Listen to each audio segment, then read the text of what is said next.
We've each seen this meme, have we not? And it really does a profoundly effective job at describing the irrationality, the rigidity, the peril of denial.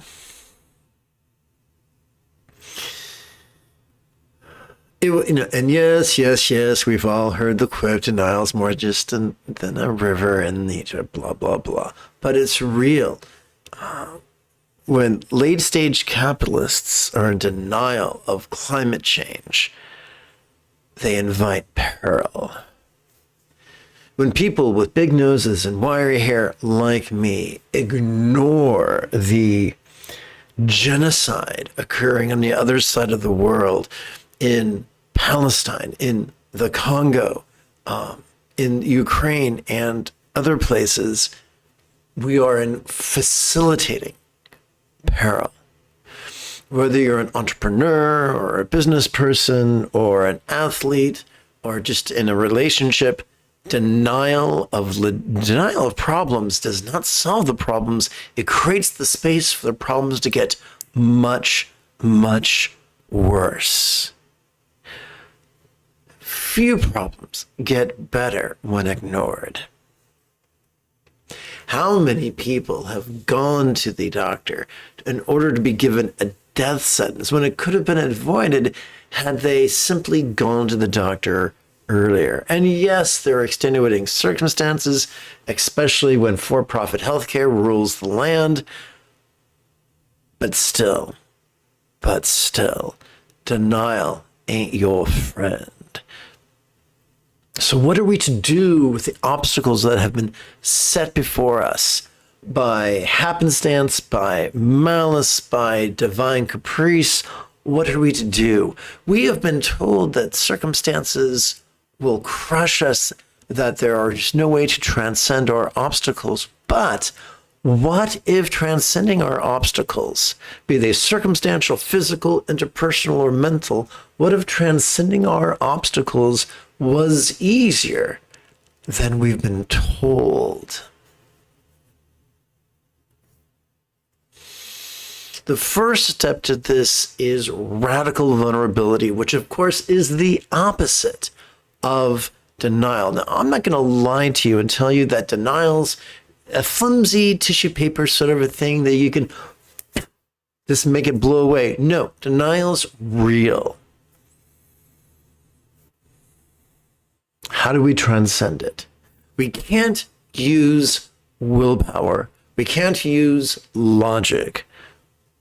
How can we do it? By using the most powerful facets of our central nervous system. Let's discuss mindfulness. Every time we inhale, whether we know it or not, we are accessing our sympathetic nervous system, which is ensconced within the thoracic region of our spinal cord. It's not even in our skull. It's our spinal cord, for God's sakes. Every time we do this, we are wired not for active concentration, because this is instinctual. These are survival mechanisms. And some furry bloke of an ancestor on the plains of the Serengeti 400,000 years ago, concentrating on a ladybug, will not hear a predator approaching and will soon be lunch. We are not the descendants of people with perfect concentration. We are the descendants of anthropods who not only just perceived, but perceived vulnerably, passively, viscerally, and randomly. This is more beneficial than you've been led to believe. Noticing what's going on, but noticing what's going on visually, auditorily, sensually, gustorily, olfactorily, noticing what's going on interiorly with emotion, intention, thought, memory, imagination, and the like. This is the key to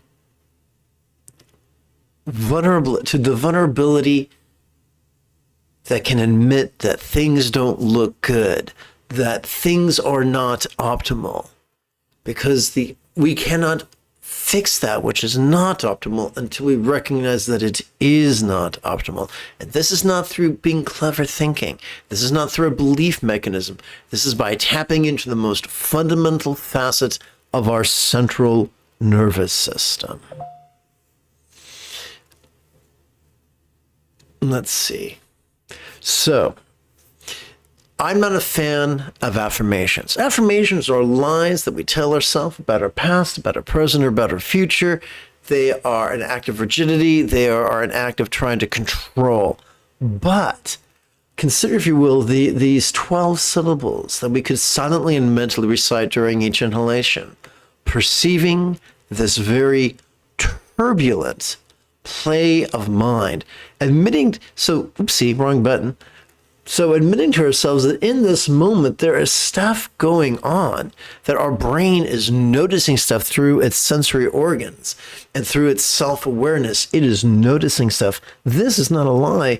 This is not an affirmation. This is a confession of truth that is non-condemning. It's not negative, and it actually opens the door for the great wisdom and resourcefulness we require to transcend the obstacles before us. Let's take a deeper dive. Perceiving the very turbulent play of mind. Sturgeon's law reminds us that 90% of everything is crap, including most meditation teachers. They would prance about the countryside telling you that we have a monkey mind, and that's a bad thing. No, it ain't. Our monkey mind kept our ancestors out of the belly of great beasties. What are some of the ways what are some of the antics of our mind? As just mentioned, our mind, through its organs, sees, hears, feels, tastes, smells, and the like. Our mind emotes, intends, reasons, recalls, imagines, and confabulates. Visually, this is represented by a couple sitting in tantric union, specifically the woman the color of a cumulus cloud. What's the word I'm thinking of? Enjoying a tantric union with abandon. That's the play of our mind, just doinking its way to bliss. That's fine. That's how it works. Our job is to be like this fellow she's doinking, the color of a sky, a beautiful sky on a cloudless day, or a near cloudless day. Just mellow. He's just there for the ride. He's not trying to control her. He's not using that small dick alpha energy. He's just totally secure. He loves the present moment. He loves that he gets to be with this dynamic woman in the present moment. And that's our job. You see, every time we exhale, whether we know it or not, we access our parasympathetic nervous system, which is ensconced within both the very bottom of our lumbar spinal cord and the tippy top of our cervical spinal cord. It is wired for both physical relaxation as well as mental release. So here's this is really cool. Radical vulnerability to what's going on, what resources we possess, what resources are tangent to us, and what needs are before us, combined with the dynamic release of our, inertia. Release of inertia, release of our fear, and just giving way to centered spontaneity. Let's pretend, hello, Mike. Let's pretend there's two extremes and a happy medium. The first extreme is being so controlling and so buttoned up, if you had an original thought, it would die of loneliness. The other extreme is to be so spontaneous that you're utterly untethered, utterly scattered, ain't no use to nobody. In the in the midpoint, we do not exhibit scattered spontaneity, but instead centered spontaneity. Mindfulness and meditation give birth to the centered spontaneity that can empower our choices and our utterances and our deeds, allowing them to flow through on autopilot in the most empowered way. So we're going to take a deeper dive into this sky-colored fellow enjoying his dynamic partner. Every time we exhale, we could silently and mentally recite to ourselves, relaxing into mind's non-graspable nature. Now, our job is not to superstitiously and rigidly believe that mind is literally non-graspable. Our job is not to pseudo-intellectually try to prove that mind is literally non-graspable. Oh, what folly.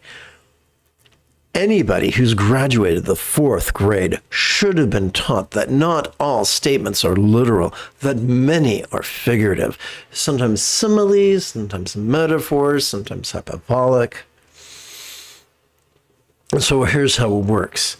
Every time we relax into our exhalation, whatever we noticed during our previous inhalation can now feel as if it was as non-graspable as a vast empty void. It can now feel as if it was as non-graspable as the illusion of the infinite azure sky on a bright and beautiful cloudless morn, which although can be compelling to the eye, tantalizing to the eye, is most certainly non-graspable to the hand.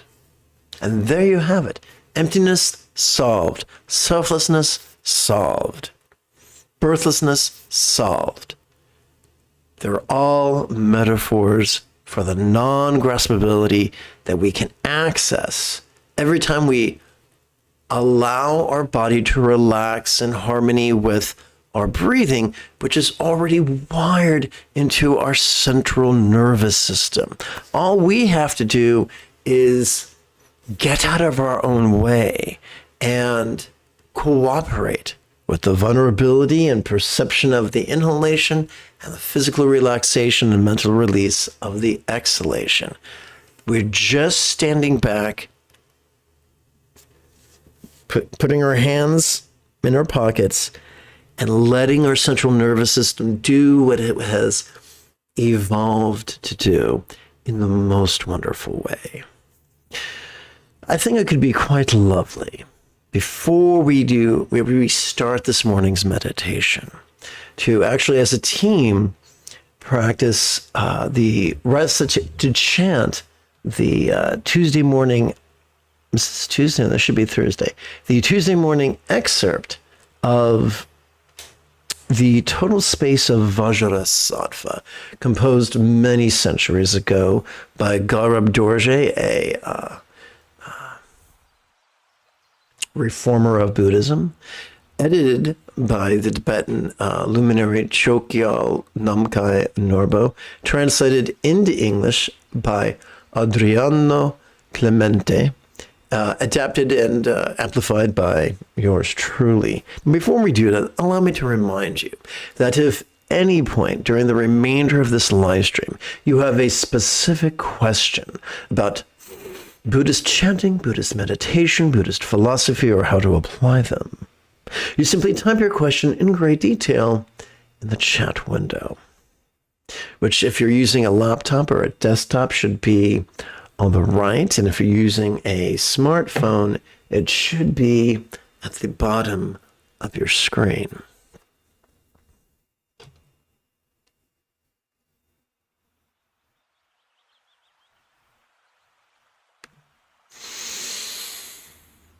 Together.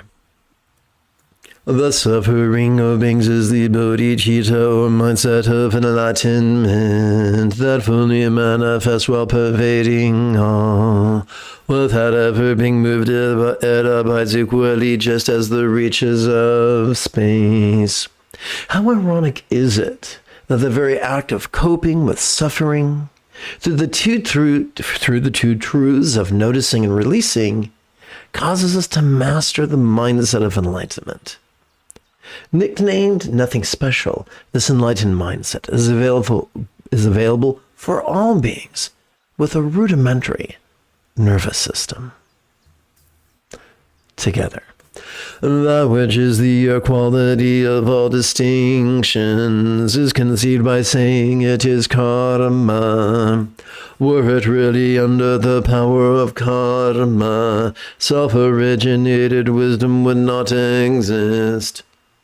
We indulge our controlling tendencies as we seek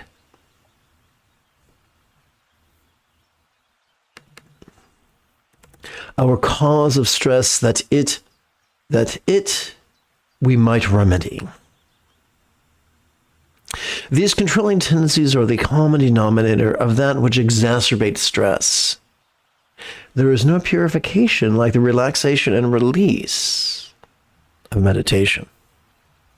Together, the causes the vajra as a secondary conditions, never having been born, it cannot be destroyed. Since it is the Bodhi sense that exists from the beginning, the ultimate dimension is not moved by the effort of thought. The functions of our autonomic nervous system that support mindfulness and meditation are effortless and automatic and not the fruit of our controlling tendencies. Together. Meditative stability of supreme quality. Being real meditative stability is beyond thought. Without applying thought or purifying in accordance with nature, from thought itself wisdom springs forth. Although meditation effortlessly and spontaneously relaxes and releases the thoughts noticed during mindfulness, those self-same thoughts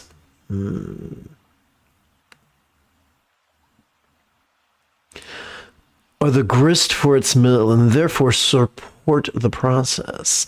Thoughts are therefore not the problem. Rather, it is contrivance and controlling tendencies that are the culprit.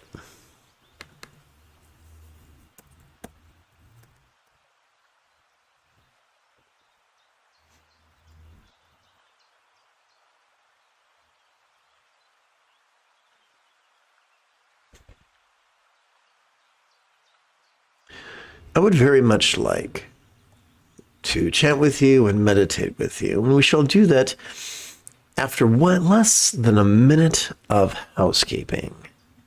This is Lama Jigme Gyatso of the Buddha Joy Meditation School. I've spent more than half my life studying, practicing, and then reverse engineering the teachings, techniques, and practices of each school of Buddhism so that I could play the pakun to your Ahsoka Tano so that you could easily and quickly become the person that your dog already thinks you are. Welcome to Meditate Like a Jedi, which is made possible due to the generosity of viewers just like you.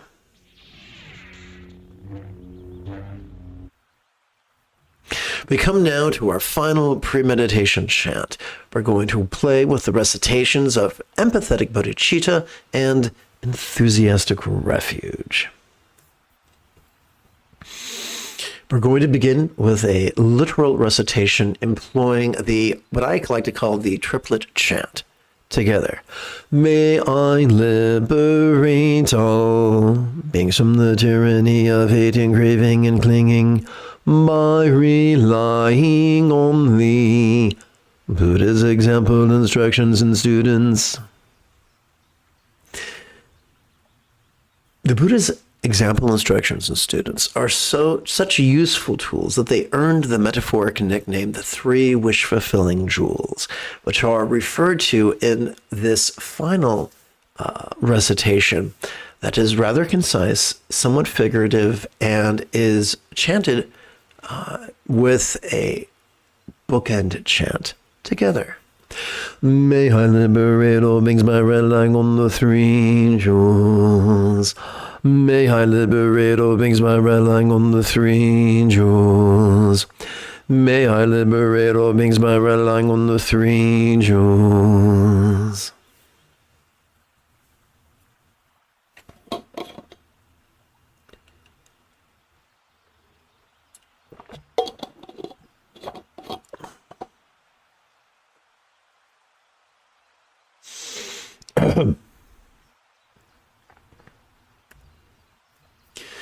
Okay, we've already reviewed the meditation instructions, so we can go straight to our practice. Together as a team, let us meditate as profoundly as Ahsoka Tano on Lothal.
Let us switch gears from the 3-syllable exercise, from the 12-syllable exercise to its 3-syllable counterpart.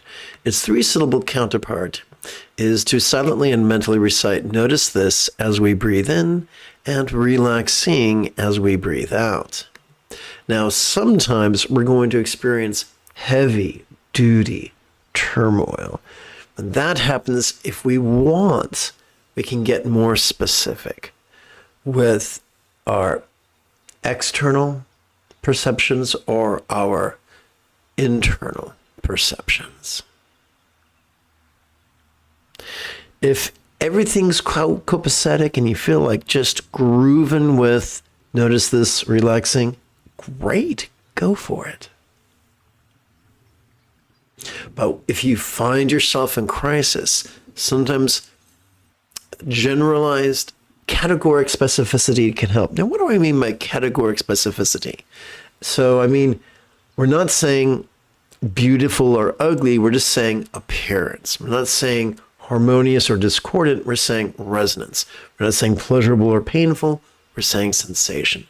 We're not saying delicious or disgusting, we're saying flavor. We're not saying perfume or pew, we're just saying fragrance, scent. Likewise with emotion. We're not saying hate or love, we're saying emotion. We're not saying malice or mercy, we're saying intention. We're not saying dull or sharp, we're saying cognition.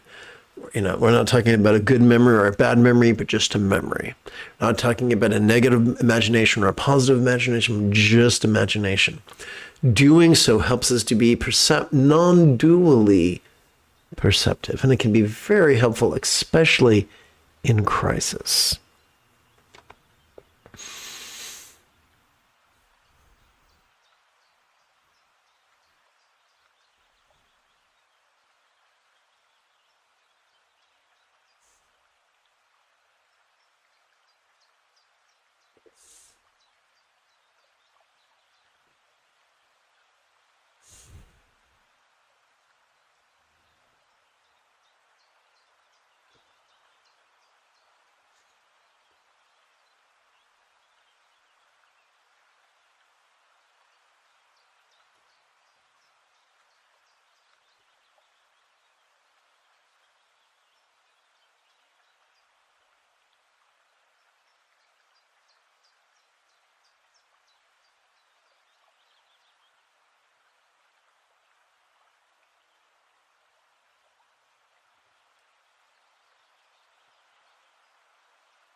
as we go through life, we have many unresolved traumas that can be like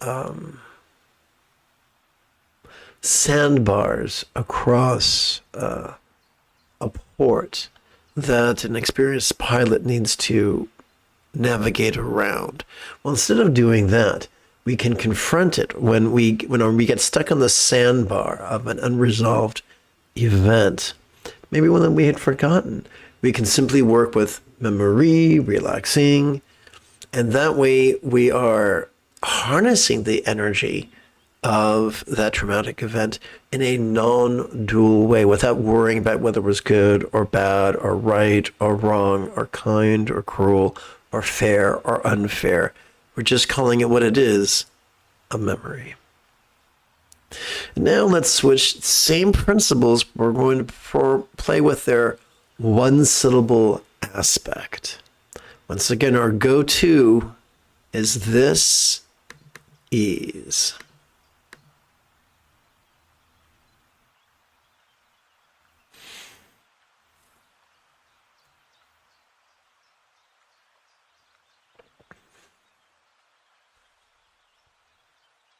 We're using mind as a synonym for memory.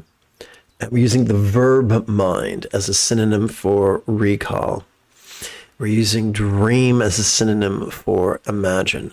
And we're using feel both physically and emotionally.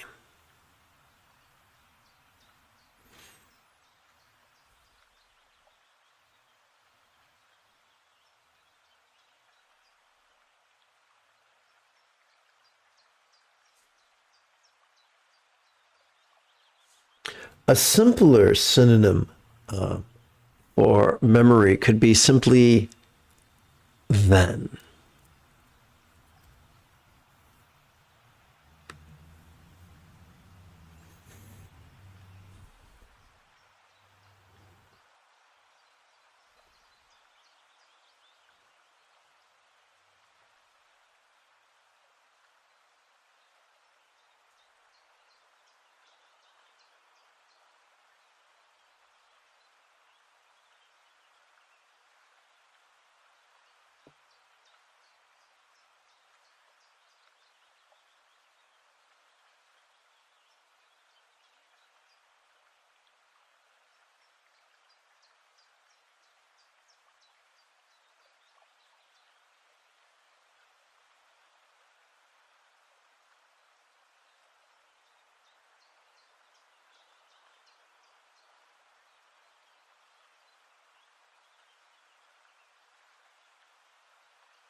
Welcome to this morning's group practice. If at any point you have a specific question about Buddhist meditation, Buddhist philosophy, or their application, simply type your question in great detail in the chat window. I check for questions about once every 8 or 9 minutes in the interim. The most efficient way to practice mindfulness is to silently and mentally recite this, the demonstrative pronoun, during each inhalation. The most efficient way to practice meditation is to silently and mentally recite the one-syllable verb ease during each exhalation. This helps us to practice the perception and release of mindfulness and meditation. Now, sometimes we'll experience something really turbulent and difficult. And if at that time you want to be more specific, you can. You can deal with our external perceptions of sight, sound, sensation, flavor, scent, and the like, or our internal perceptions of emotion, intention, cognition, memory, and imagination. It's okay that this is messy. It's okay if this is inaccurate. Our job is not to be perfectionistic. This is an adventure. Sometimes a slow adventure, sometimes a fast adventure, but an adventure nonetheless. An adventure in vulnerability and release.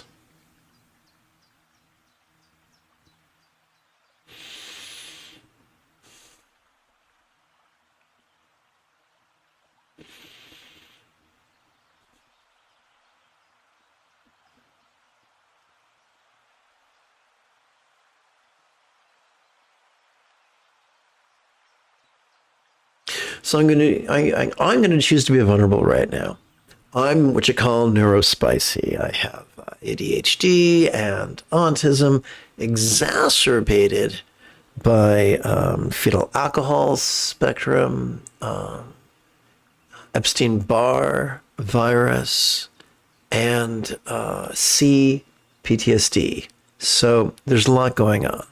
There's a very special type of narcissist who tries to prey upon the disabled. And so right now, this morning, as I'm sitting meditating with you, I'm experiencing many, many flashbacks to my second to last deeply narcissistic relationship. And so rather than try to justify, minimize, rationalize, or fatalize,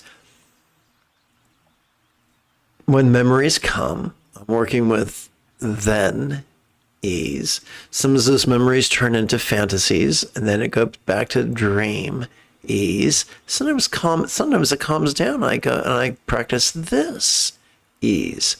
The goal is not to choose what to experience. The goal is not to see how fast I can label something. The goal is to dance, to go with the flow of all that's happening between the inhalation and the exhalation. And whether I am able to do it immediately or after a few minutes, it doesn't matter. According to the founder of Dzogchen, Garab Dorje, we are already wired for mindfulness and meditation. We just need to get out of our own way and let the process occur.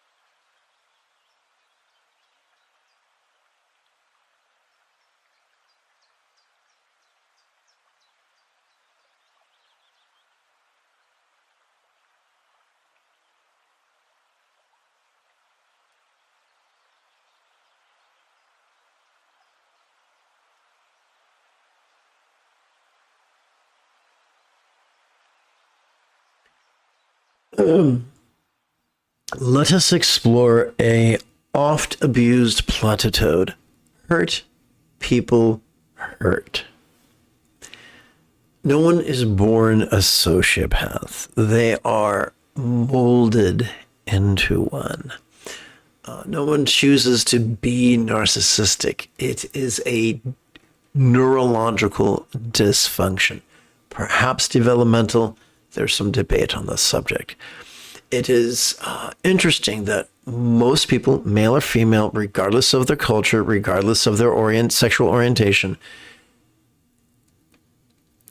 conduct themselves the same way if they're narcissistic as if they're operating from an intangible playbook. So that goes a long way to inferring it's more organic than it is psychological. This begs the question, what is evil? Are we going to justify, minimize, rationalize, and fatalize evilness? Many theologians, some of them Christian, are big fans of the idea of humans being free moral agents. However, that idea was developed a long time ago, before science and technology gave us imaging studies and experimentation that have proven, both in terms of neuroscience and in terms of physics, that free will is a myth. Each of us is surfing a wave of causality that is older than us and that will outlive us. Now,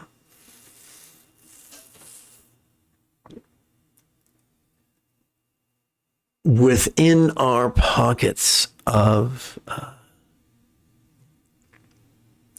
causality, like a little silver chrome ball in a pachinko machine, we bounce up between different pins, different opportunities.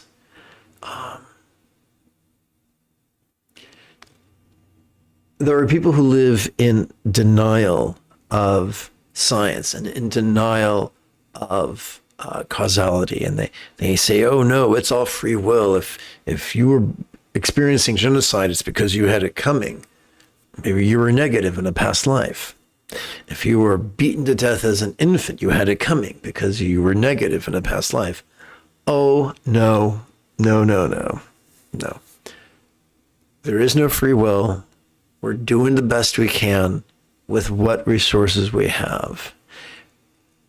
There's a wonderful movie, gosh, it's probably close to 20 years old now, called Memento.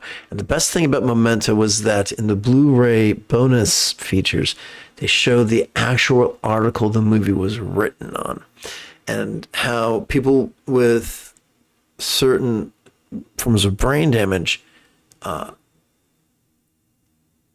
they have different personalities for each mood, and what happened in the last mood they don't remember. And it is as if they were an actor on a play going across a stage for a few seconds, maybe a few minutes, and then they go off stage again, maybe for an hour or a day or a week, and then they appear again. And that we go through life this way. And doing so makes it so much easier to cut others slack, even the people who have behaved monstrously. We each have had numerous villains in our life, to one degree or another. The idea that they did not choose villainy, that they were just pieces of flotsam and jetsam floating upon the sea, unable to control the size or the direction of the waves affecting them, is huge. Once again, I got to talk about myself as an example. As someone who is neurospicy, my whole life can be described as effort after effort after effort to manage and prevent and mitigate meltdowns. And I found stuff that worked really well, stuff that worked terribly. That's guided my practice of the spiritual path. It's Taoist facets, it's Hindu facets, it's Buddhist facets, it's Sutric facets, it's Tantric facets. everything I've done has been in order to try to manage things that are largely out of my control. Sometimes in meditation, I'm haunted by recollections of past meltdowns. And I try, maybe vainly, to look for patterns in the chaos so that I can not be the villain, not be the fool.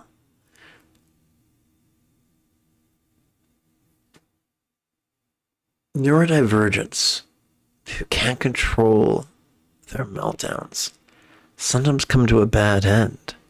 Sometimes they're shot to death. Sometimes they're tased to death. Sometimes they're injected to death. Sometimes they're incarcerated. And a neurodivergent, well, first of all, incarceration is not good for anybody. But you take someone who's differently able and throw them in there, the life expectancy is extraordinarily truncated.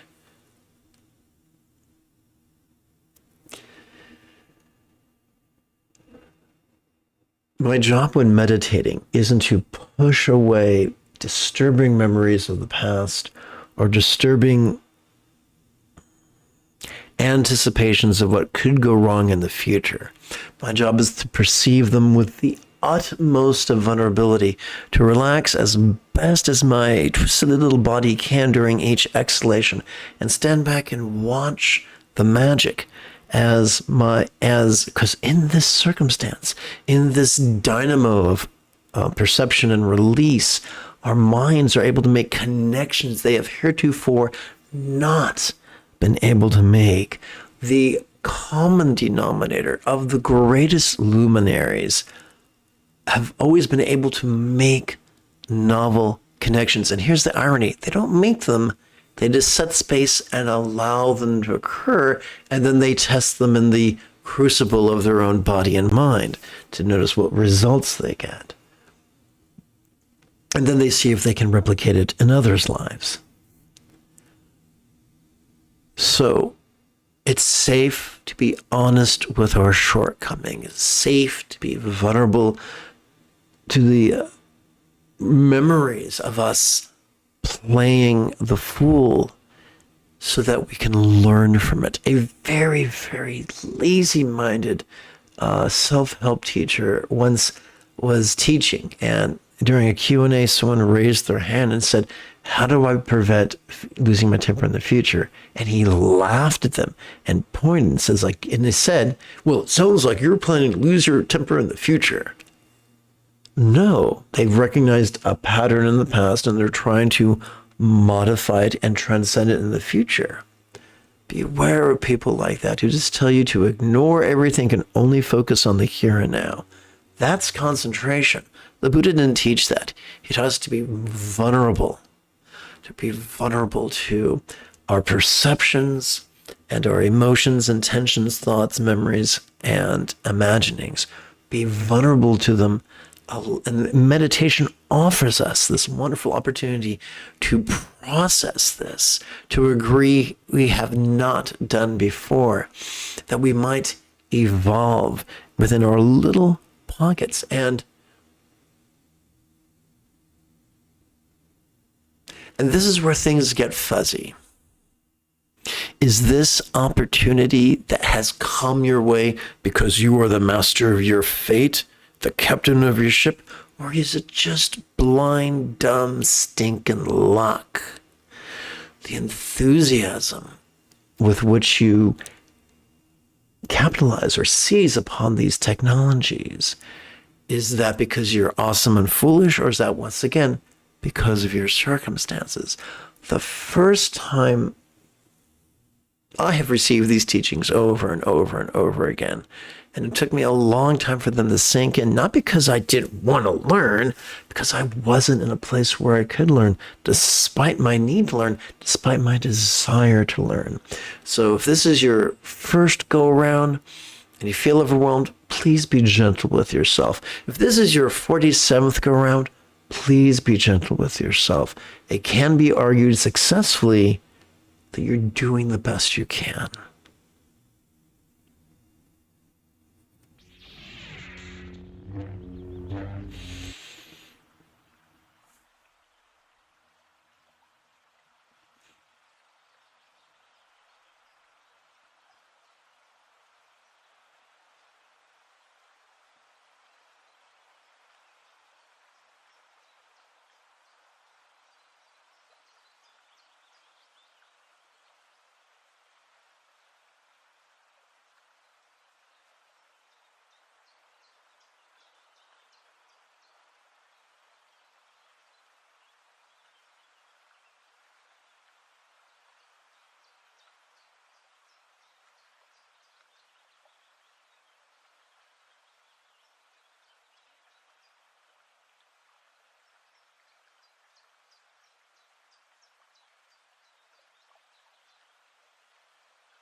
Let us revisit the wonderful book by Sam Harris, probably my favorite book by Sam Harris, titled Free Will. There are times it feels like we're making a choice. But fMRI data, functional magnetic resonance imaging data, is to the contrary. A new course of action is laid in, and then our brain tells a story to justify it, because humans are wired to tell stories and to fill in the gaps accurately or inaccurately. But the imaging evidence is conclusive that although it might feel like free will, it isn't.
Whoops, that's a boo-boo.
We've come to our final 2 minutes of meditation. If your eyes are closed, you may wish to open them.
That was really loud, wasn't it? If you feel, oopsie, wrong button, let's try that again. Let us seal this morning's practice with a bit of the old chanting, beginning with kind ethics and then concluding with the 4 immeasurables. Together. May all beings practice of kind communication, conduct, and calmness flow spontaneous and uncontrived. May everyone be free from misery. May everyone be happy. May no one be separated from the happiness. May everyone have balance from the tyranny of hating, craving, and clinging, freed. If you feel that I have earned it, you could give this live stream a thumbs up. You could even help support this channel, either on YouTube or Patreon.